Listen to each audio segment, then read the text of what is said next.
27. El enfrentamiento. Drizzt y Bruenor se dieron cuenta enseguida de las condiciones totalmente adversas de su encuentro con Errtu. Las llamas del demonio rugían abrasadoras, convirtiendo la cueva de hielo en un cenagal chapoteante. Enormes bloques se desprendían del techo, obligando a los dos amigos a hacer quiebros para esquivarlos, en tanto que el agua que caía a chorros los iba empapando. Por si fuera poco, cada vez que el gran valor se apartaba de ellos, retirando su fuego diabólico, el agua empezaba a congelarse de nuevo sobre Drizzt y Bruenor, y les entumecía los miembros. Durante toda la terrible experiencia, las risotadas de Errtu no dejaban de retumbar. ¿A qué tormentos te aguardan, Drizzt Do'Urden?, bramó el demonio. El drow oyó un repentino chapoteo detrás de, sintió una brusca oleada de calor, y comprendió que el valor había utilizado su magia para teleportarse y aparecer a su espalda. Drizzt empezó a darse media vuelta al tiempo que se agachaba rápidamente, pero el demonio se limitó a hincar su espada de rayos en el agua que el drow tenía tras de sí, y la energía liberada por la hoja del arma sacudió todos los músculos del elfo oscuro. Drizzt giró sobre sí mismo, y apretó los dientes para no morderse la lengua. Centella se adelantó para efectuar una parada perfecta, y frenó el segundo ataque de Errtu a mitad de la acometida. El demonio se echó a reír con más ganas en tanto que su diabólica arma soltaba otra sacudida, una descarga de energía eléctrica que, atravesando a toda velocidad la cimitarra de Drizzt, llegó al drow y le recorrió todo el cuerpo, lo que le ocasionó una convulsión en las rodillas tan dolorosa que le hizo perder el equilibrio y casi el sentido. Oyó el bramido del enano, y el chapoteo de sus pies al correr hacia él. Pero Drizzt era consciente de que Bruenor no llegaría a tiempo. El repentino ataque de Errtu lo había derrotado. Pero, de pronto, el demonio desapareció. Se esfumó, simplemente. A Drizzt no le costó mucho comprender lo ocurrido. Errtu estaba jugando con ellos. El valor había estado esperando todos estos años para vengarse de él, y ahora, el perverso demonio se estaba divirtiendo a lo grande. Bruenor llegó junto a Drizzt en el mismo momento en que el drow se ponía de pie. Los dos amigos volvieron a oír el burlón sonido de las risas de Errtu, al otro lado de la cueva. Ten mucho cuidado, ya que puede aparecer en cualquier parte que desee, advirtió Drizzt, y no bien acababa de hablar cuando escuchó el chasquido de un látigo y el grito del enano. El elfo oscuro giró sobre sí mismo, y vio como Bruenor caía al suelo al recibir un brusco tirón del látigo enroscado a sus tobillos.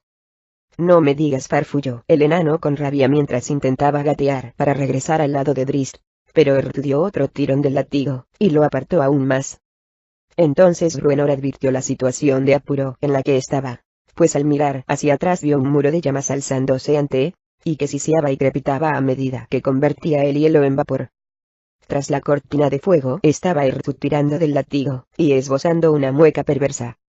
Drizzt sintió que las fuerzas lo abandonaban. Ahora sabía el modo en que Errtu se proponía torturarlo. Bruenor estaba condenado. Regis no lo sabía, pero su presencia en el piso alto de Crisal Tirith salvó a Catti-brie. Seppa estaba cerca de la joven, al borde del hielo, y, con gran horror por parte de Catti-brie, la enana no hizo intención de ayudarla a salir de las entumecedoras aguas y auparla al tempano, sino que empezó a empujarla y a darle patadas con el propósito de obligarla a soltarse y hacer que se hundiera en el mar. La mujer se debatió con todas sus fuerzas, pero, sin contar con un agarre seguro, y teniendo las piernas completamente insensibles, estaba perdiendo la batalla. Pero entonces Regis entró en la torre, y la piedra de cristal tuvo que liberar a Seppa de su dominio mental, y concentrarse en la nueva amenaza. Seppa dejó de luchar, y se quedó muy quieta. Tan pronto como se dio cuenta de lo que ocurría, Catti-brie se agarró a las fuertes piernas de la enana, y utilizó su peso para auparse, y salir del agua. Tras un gran esfuerzo, la joven consiguió ponerse de pie, temblando de pies a cabeza.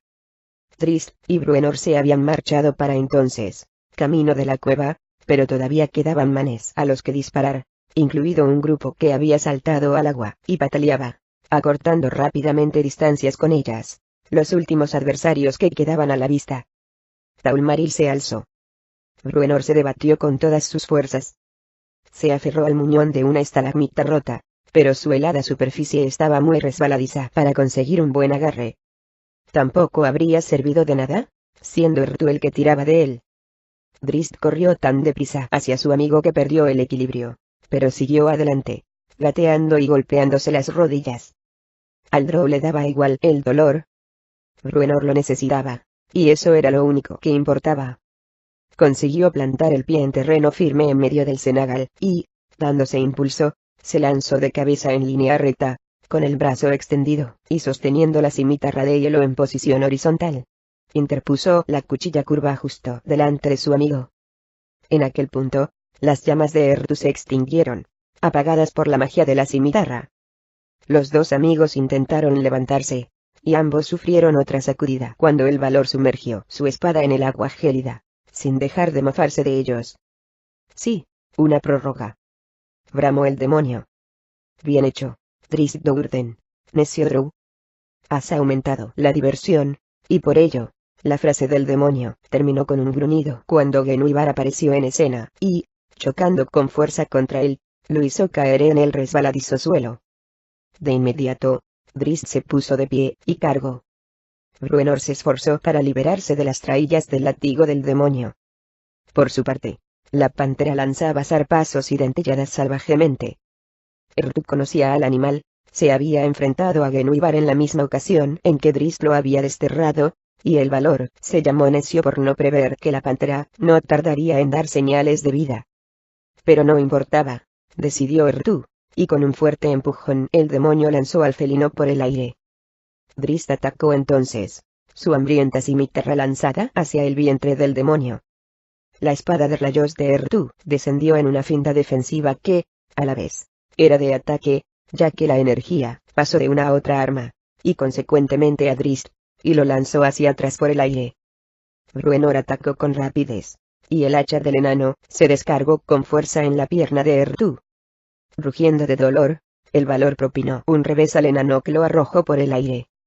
El demonio desplegó sus correosas alas y remontó el vuelo, fuera del alcance de los poderosos enemigos. Genuibar volvió a saltar, pero Errtu la atrapó en mitad del salto y la inmovilizó con un hechizo de telequinesia, como el Glabrezu había hecho con Catibrie. Aún así, Genuibar fue de gran ayuda para sus amigos al proporcionarles un tiempo precioso para recuperarse del ataque, ya que el Tanar'ri tenía ocupada con ella una considerable cantidad de energía. «Suelta a mi padre», gritó Drizzt. Errtu se echó a reír, y el receso llegó a su fin. El conjuro del valor lanzó a la pantera a un lado, y el demonio se dirigió hacia ellos dando rienda suelta a toda su cólera. Era un cuarto pequeño, de unos 3,5 metros de diámetro, y el techo abovedado, que se elevaba hacia el pináculo de la torre. En medio de la estancia, suspendida en el aire, flotaba Crencinibón, la piedra de cristal, el corazón de la torre, un brillante fragmento, entre rosa y rojizo, que parecía latir como algo vivo. Regis echó una rápida ojeada en derredor. Se fijó en el cofre tirado en el suelo, lo conocía de alguna parte, aunque no supo identificarlo de inmediato, así como en el anillo con la gema, pero el significado de ambos objetos no estaba muy claro para el Halfling. Y no tuvo tiempo de pensar en ello. Regis había hablado largo y tendido con Drizzt después de la caída de Kessel, y conocía muy bien la técnica empleada por el drow para vencer a la torre en aquella ocasión, simplemente cubriendo la pulsante reliquia con harina. Y eso era lo que el Halfling se dispuso a hacer ahora. Sacó un pequeño saquillo que llevaba, guardado en la mochila, y se dirigió hacia la reliquia con gran seguridad. «Hora de dormir», se burló Regis. Ignoraba cuánta razón tenía al decir eso, pero no en el sentido en que pensaba, sino porque faltó poco para que perdiera la conciencia. El Halfling y Drizzt se habían equivocado. En la torre de la estepa cerca de Brinsander, años atrás, el drow no había cubierto a Crencinibón, sino a una de las incontables imágenes de la reliquia. En esta ocasión, se trataba de la propia piedra de cristal, la poderosa reliquia viva que era el corazón de la torre. Un ataque tan endeble fue rechazado por una descarga de energía que desintegró la harina a medida que descendía, prendió el saquito en las manos del Halfling, y arrojó a Regis contra la pared. El aturdido Halfling gimió con desesperación cuando la trampilla que había en el suelo del cuarto se abrió bruscamente. Una varada de tufo atroz penetró por la abertura, seguida de cerca por una enorme y ancha mano con afiladas garras y piel correosa de un color verde putrefacto. Catibrie casi no sentía las extremidades. Los dientes le castañeteaban de manera incontrolada, y sabía que la cuerda del arco se le estaba clavando profundamente en los dedos. Aunque no sentía el dolor, tenía que seguir, por bien de su padre y de Drizzt. Utilizando a la fornida cepa como apoyo, la joven se estabilizó y disparó una flecha, que derribó al demonio más próximo a la entrada de la cueva. Catibrie siguió disparando sin pausa, su aljaba encantada proporcionándole munición inagotable. Diezmó a los manes que quedaban en la explanada de hielo, y acabó con los que venían por la loma. Estuvo a punto de disparar a Genuibar antes de reconocer a la pantera lanzada a la carrera. Su corazón se animó con cierta esperanza al ver al poderoso felino penetrar en la cueva. Poco después, los únicos manes que quedaban eran unos cuantos en el agua, nadando rápidamente hacia el témpano. Catibrie actuó frenéticamente, y la mayoría de los disparos dieron en el blanco, pero uno de los demonios consiguió subir al témpano y arremetió contra ella. La joven miró su espada, embebida en el hielo hasta la empuñadura, y supo que no lograría llegar hasta ella a tiempo. En lugar de intentarlo, utilizó el arco como un palo, propinando un fuerte golpe al demonio en la cara. El repulsivo se resbaló, perdió el equilibrio, y, cuando lo tuvo a su altura, Catibrie le propinó un cabezazo en la nariz. La punta del arco subió rápida, incrustándose en la barbilla hundida de la cosa, atravesó la resumante piel. La criatura estalló en una nube de gas nocivo, pero había hecho su trabajo. El impulso del empujón, combinado con la repentina nube gaseosa, lanzó a Catibrie hacia atrás, más allá de la enana, y la tiró de cabeza al agua. La joven emergió jadeando, agitando los brazos que no sentía. Las piernas ya no le servían de nada, pero consiguió agarrarse al borde del témpano, clavando los dedos en una pequeña hendidura, consciente de que ya no le quedaban fuerzas. Quiso llamar a Sepa, pero ni siquiera los músculos de la boca obedecieron la orden de su cerebro. Catibrie había sobrevivido a los demonios solo para ser derrotada, al parecer, por los elementos del Valle del Viento Helado, el lugar al que había llamado su hogar la mayor parte de su vida. La ironía no le pasó inadvertida mientras el mundo empezaba a hacerse muy frío y muy oscuro. La espalda de Regis tocó el curvo techo cuando el trollo de casi 3 metros de estatura, el más grande de los dos que entraron en el cuarto, lo alzó en vilo y lo sostuvo frente a su horrenda cara. «Ahora tú vais dentro mi tripa», manifestó la espantosa criatura, que abrió la enorme boca de par en par. El simple hecho de que el trollo fuera capaz de hablar le dio a Regis una idea, un remoto atisbo de esperanza. «Espera», pidió a la criatura mientras rebuscaba debajo de la camisa. «Tengo un tesoro para ofrecer». Sacó su valioso colgante, el magnífico e hipnotizante rubí, y lo balanceó a un palmo de los ojos del sobresaltado e intrigado trollo.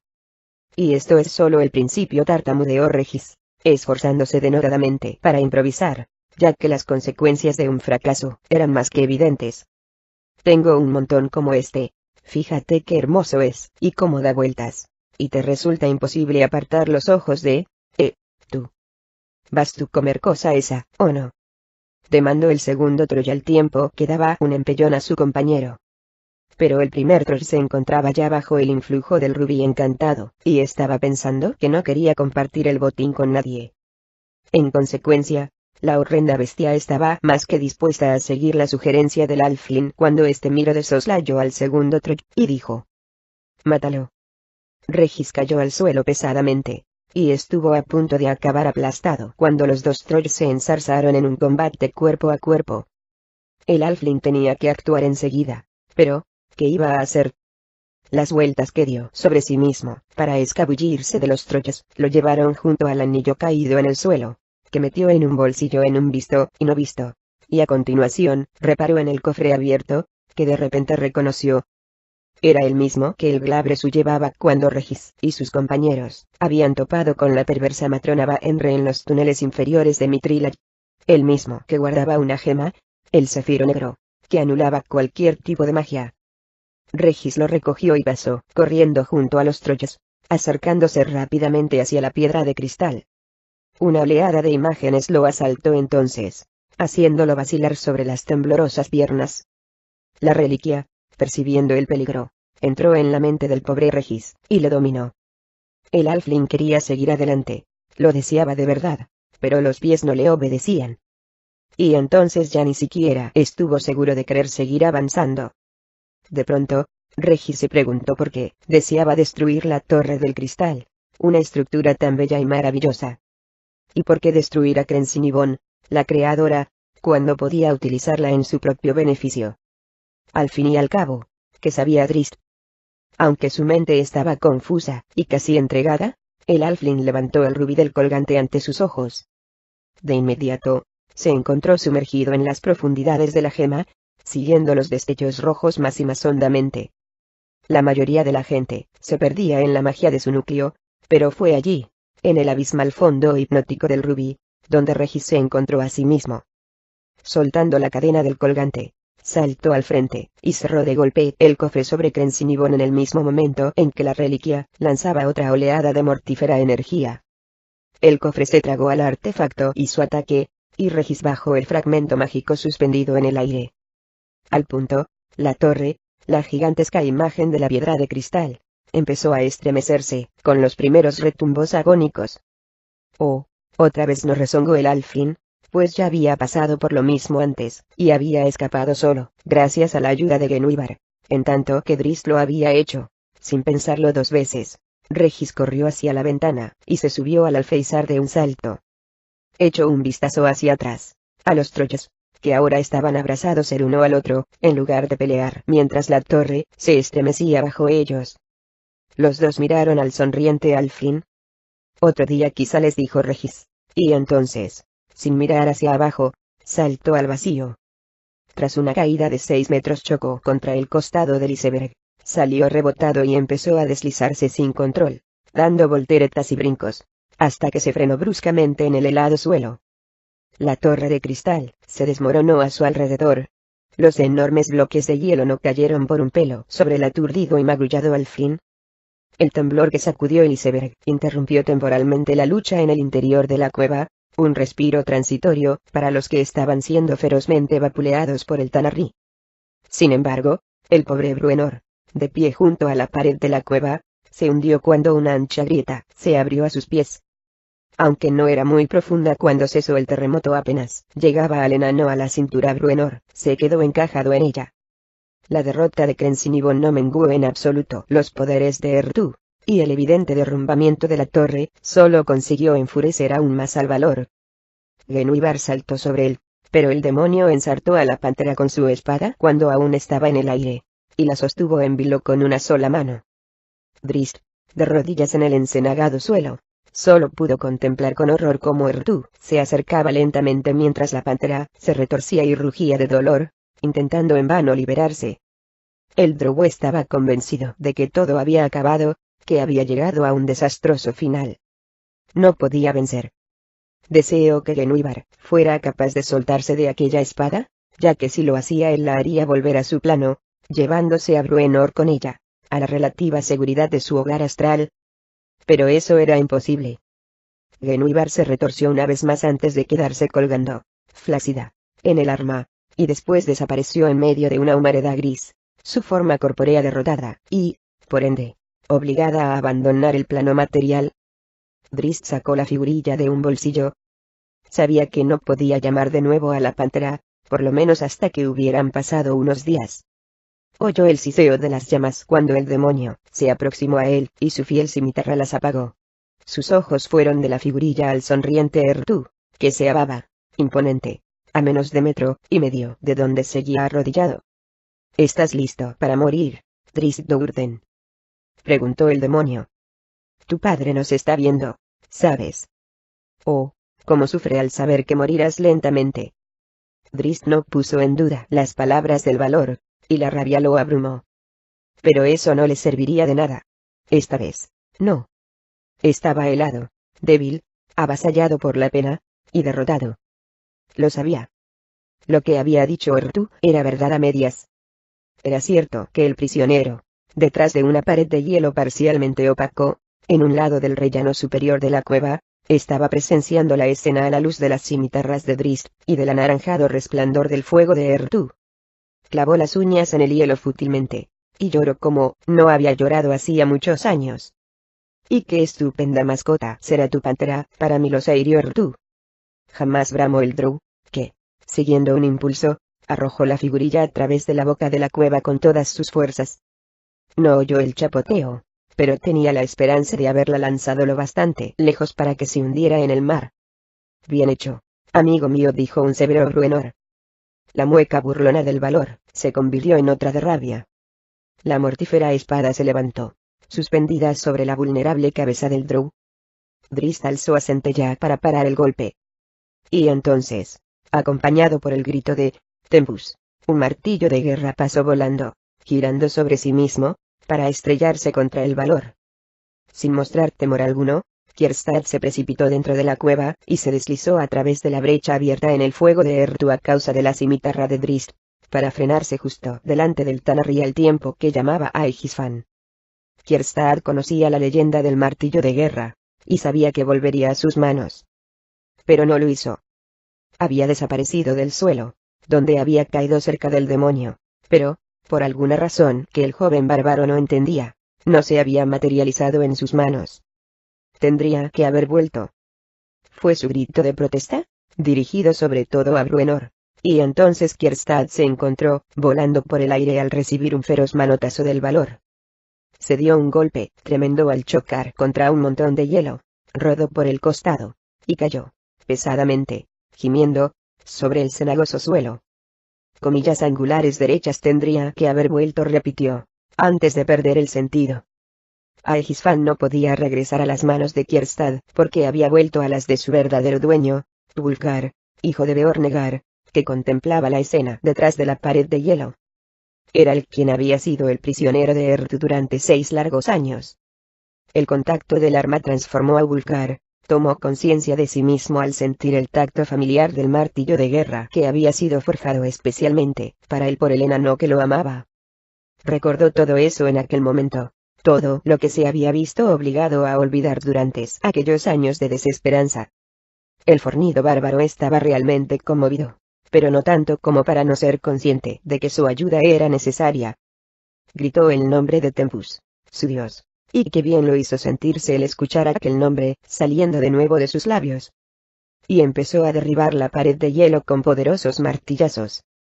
Regis sintió una llamada en su mente. Al principio pensó que era la piedra de cristal, pero después, al llegar a la conclusión de que la reliquia estaba a buen recaudo dentro del cofre, dedujo que se trataba del rubí del colgante. Cuando comprobó que no era así, Regis descubrió el origen de la llamada. El anillo que llevaba guardado en el bolsillo. El alfling lo sacó y lo examinó, receloso. Temía que fuera alguna otra manifestación de Kensinibon, y alzó el brazo con intención de arrojarlo al mar. Pero entonces reconoció la voz que sonaba en su mente. ¿Sepa? Preguntó, desconcertado, mirando fijamente la piedra preciosa. Se adelantó mientras hablaba, y llegó junto a uno de los bloques de hielo esparcidos por el suelo. Se arrodilló a un lado, y sacó su pequeña masa. El estruendo de los golpes del bárbaro sacudió toda la cueva de tal modo que Ertu, repentinamente nervioso, no pudo evitar echar un vistazo a su espalda. Cuando lo hizo, Drizzt Do'Urden atacó con todas sus fuerzas.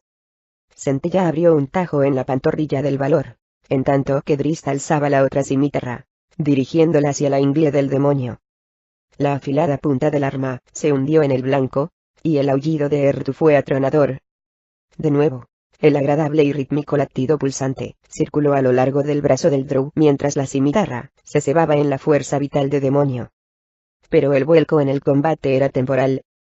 Ertu apartó de un manotazo a Drizzt, y después se esfumó, para volver a aparecer entre los dedos de hielo que colgaban del techo.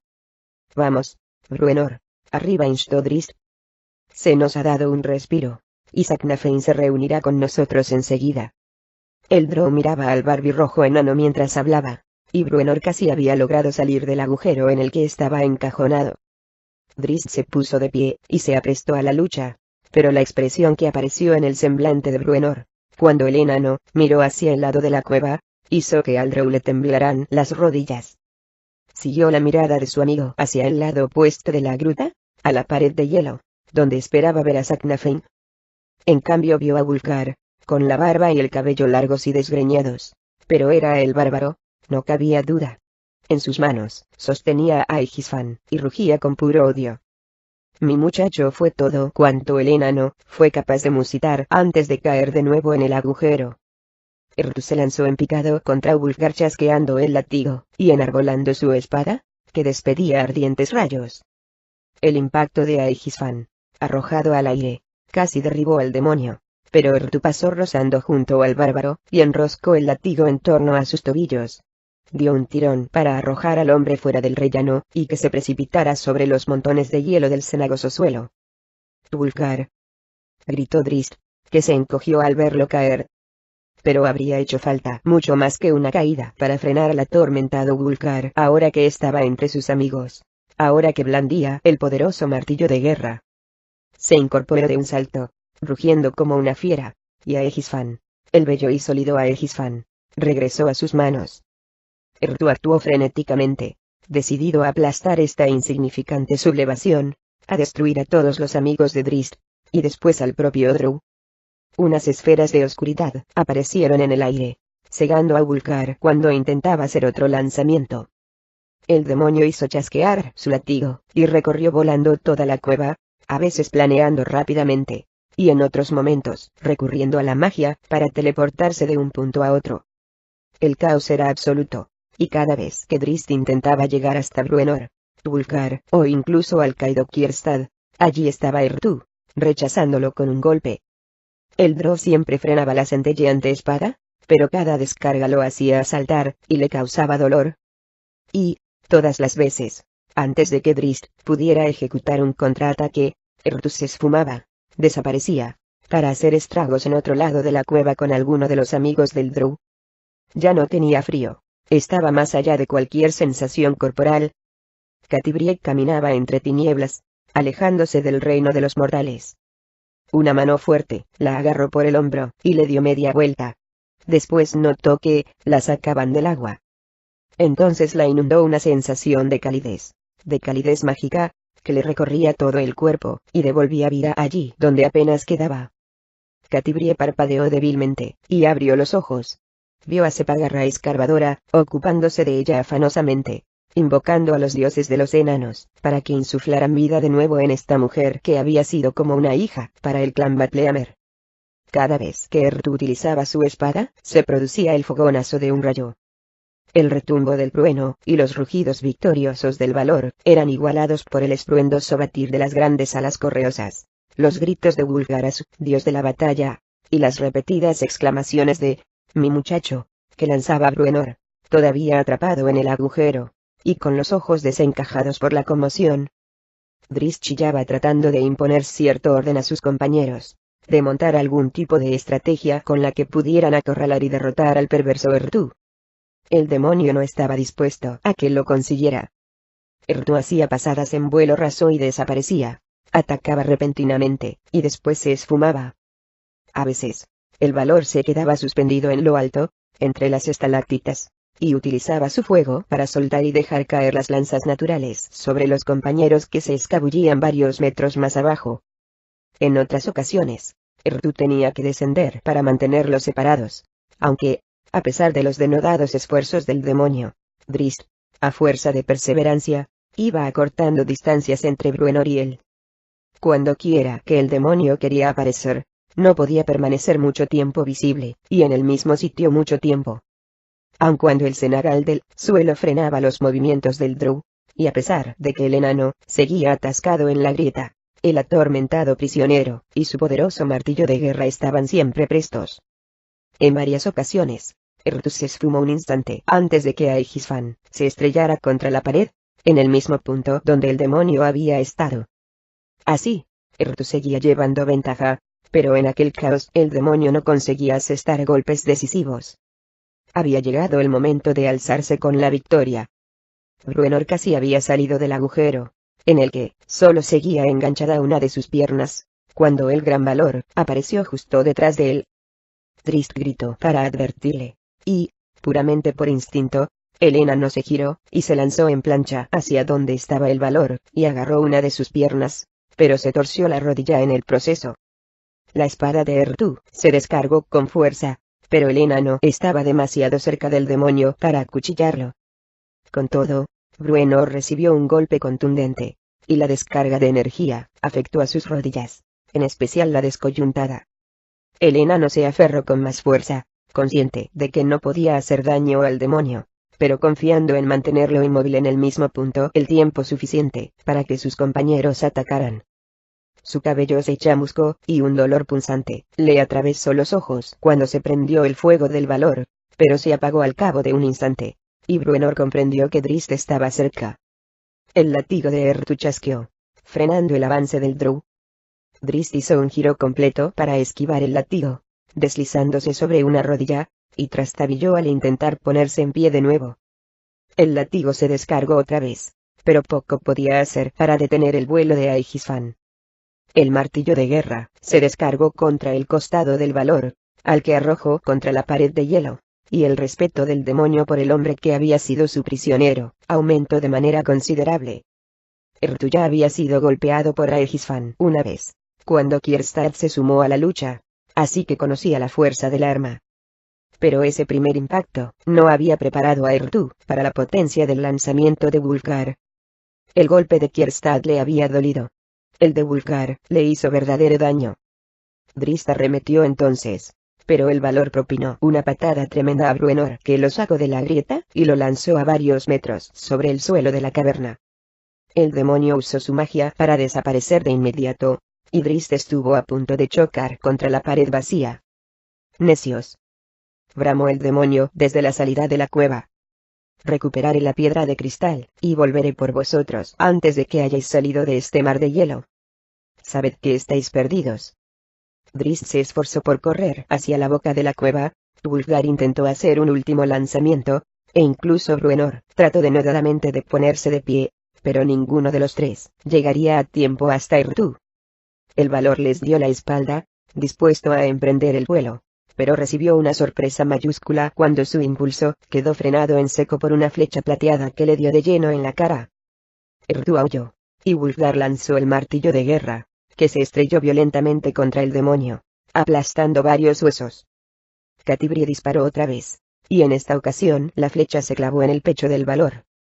Errtu aulló de nuevo, y retrocedió hacia la boca de la cueva trastabillando. Bruenor avanzó cojeando hacia él, cogiendo al vuelo su hacha que Drizzt le lanzaba. Aferró el arma por el extremo del mango con las dos manos para imprimir más fuerza al lanzamiento, y enterró la hoja mellada en la espalda del demonio.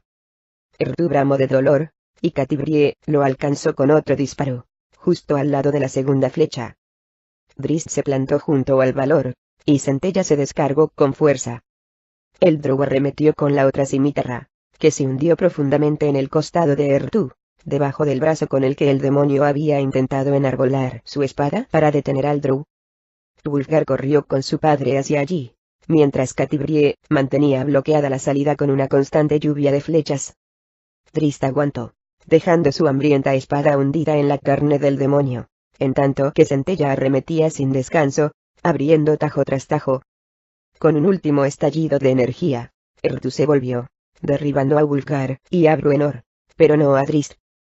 El poderoso valor miró directamente a los ojos de colores pliego del Drow. Errtu estaba derrotado. De hecho, el demonio podía sentir ya como su forma corpórea empezaba a perder consistencia, pero esta vez el valor tenía intención de llevar consigo al abismo a Drizzt Do'Urden. La espada de Errtu se alzó en tanto que su mano libre se interponía, aguantando la mordedura de Centella, para desviar el arma a un lado. Drizzt no tenía escapatoria. Soltó la cimitarra hincada en el costado del demonio, e intentó apartarse. Demasiado tarde. La descarga de un rayo recorrió el filo a todo lo largo de la hoja mientras se precipitaba sobre la cabeza del Drow. Una mano fuerte se interpuso ante los horrorizados ojos de Drizzt, y, aferrando la muñeca del demonio, logró frenar la estocada de algún modo y mantener a raya a Errtu, con la centelleante espada a escasos centímetros de su diana. El valor volvió la cabeza, y se encontró con Wulfgar, el poderoso Wulfgar, prietos los dientes, y con los músculos hinchados y tensos como cables de acero. Todos los años de frustración estaban en aquella presa de hierro. Todos los horrores que el bárbaro había conocido se transformaron entonces en puro odio hacia el demonio. Era imposible que Wulfgar ni ningún otro mortal pudiera retener a Errtu, pero el bárbaro negaba esa lógica, esa verdad, con la verdad más firme de que no permitiría que el valor le hiciera daño nunca más, ni que le arrebatara a Drizzt. Errtu sacudió su cabeza, mitad canina mitad simia, en un gesto de incredulidad. No podía ser. Pero lo era.